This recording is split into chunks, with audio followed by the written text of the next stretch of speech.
Hey guys, this is Mavish Ijaz. You're watching me on my YouTube channel, and today I'll be talking about Tenet. Written and directed by Christopher Nolan, this is a film that was long awaited for, but because of the COVID pandemic, the film couldn't be released, so it's been released in a few select countries. If you haven't watched the movie, please wait for to watch the film and then come back. If you watched the film, then I have no shame in admitting, and I hope that you don't either, that it wasn't the most easy film to grasp. And like a lot of other Nolan films, we do end up doing that little bit of a cheat sheet thing, right? We do end up going to the Wikipedia pages or the Reddit pages or to the forums where we do, tend to figure out, oh, this is what really was happening in the film. So I have no shame in admitting that there were parts of the film and I was like, wait, what does this mean? But I guess that's the delicious part about watching a film like that on a big screen. I happened to watch it on an IMAX screen, which made the experience all the more interesting. The story is about, well, inverting time and what happens when the entropy of something, of objects, is reversed or is tampered with. With a massive cast such as John David Washington, who was amazing in BlacKkKlansman. Then you've got Michael Caine, who has a very small but very significant role. You've got Robert Pattinson, Kenneth Branagh, Elizabeth Debicki, I hope I'm pronouncing that right, and Dimple Kapadia. Robert Pattinson is also amazing. I really cannot wait to see him as Batman. And in this movie, he really displays those acting chops that, you've seen them over a while, but then to a lot of people, he will still be Edward from Twilight. So good job shedding that, bro. The story mainly rests on John David Washington, who is basically trying to go back in time, go forth in time. He is actually the protagonist and he is basically moving the story forward and backwards. Kenneth Branagh plays Andrei Sator, a Russian supervillain. Yeah, basically it has all those elements of a Bond film. The Russian supervillain, the hot wife slash girlfriend, then you've got a love interest for which the whole story sort of pivots into all about that love interest, and then there's an estranged relationship, the hero's trying to save the girl. All of those classic elements are there, but with an incredibly complex and a very deep sort of plot in which you have to really get into. That said, it's so much better than Interstellar. I mean, Interstellar was just boring. Sorry if I've offended Interstellar fans. But Tenet has amazing sound design, beautiful action, it's choreographed amazingly, plus the story keeps you on the edge to the very, very end.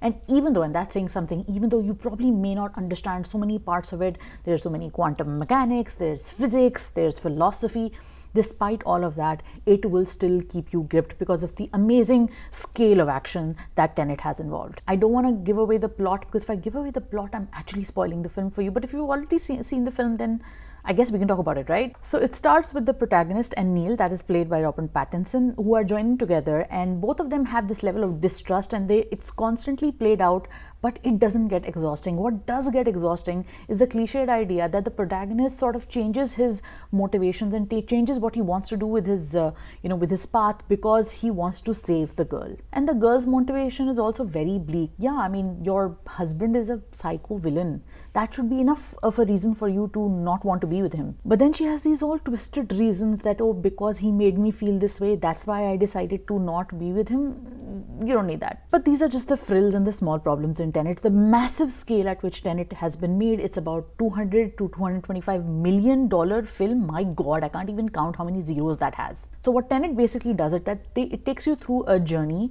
It tries to flip your understanding of time and life and action itself. And the action sequences in Tenet are one of the most brilliant I've seen in a while. There's a specific action sequence which, if you've seen the film, you will know. If you haven't, please go watch the film. Why are you still watching this review? Where 4 different trucks are trying to jam into a convoy. It has to be one of the most beautiful cuts I've seen in a film ever. And then there are a lot of moments where characters are facing themselves from the past and the future, and it gives you a lot of like a Prisoner of Azkaban vibes. And that's the kind of delicious stuff that Nolan plays with. There's time travel, there's moving forwards, there's going backwards, there's watching what you did before, looking at your actions, looking at why you made those choices, what you did. And this one line that keeps getting repeated is, what's happened has happened. Do you want to call it fate? Do you want to call it reality? So these are the kind of questions Tenet asks you, and that, I guess, is the beauty of Nolan's filmmaking, if you're into that kind of thing. If I really think about it, one of the best films that I've seen in the past, I would say the most intelligent films I've seen in the past, are actually very underrated, and not all of them are Nolan films. But Nolan fans will tell you that, oh my God, every film that they watch of his is the greatest film ever. Most of them name The Dark Knight and Interstellar. To me, Nolan's greatest film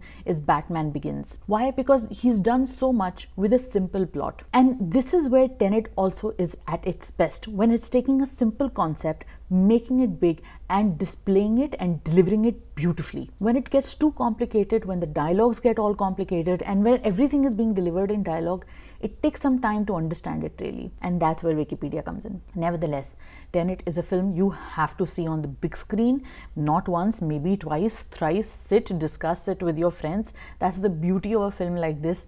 And you really start thinking that what kind of a genius mind must this guy possess to come up with something like this. And then I did study about it. I did read up on it, and it actually took him years to develop a film like this. And you see that the complications of time, the complications of going back in time, what physics says about it, the reality of it, the science of it, all of that has been, addressed in the film, and that's why the film is about 2.5 hours long.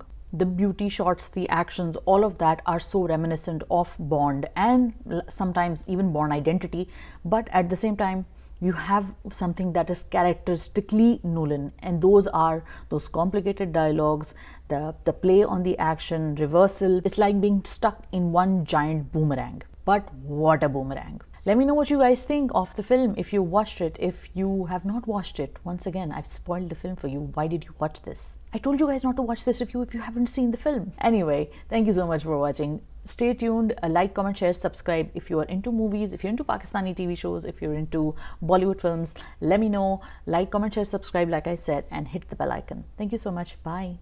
Don't miss an update. Hit the bell icon and click on subscribe.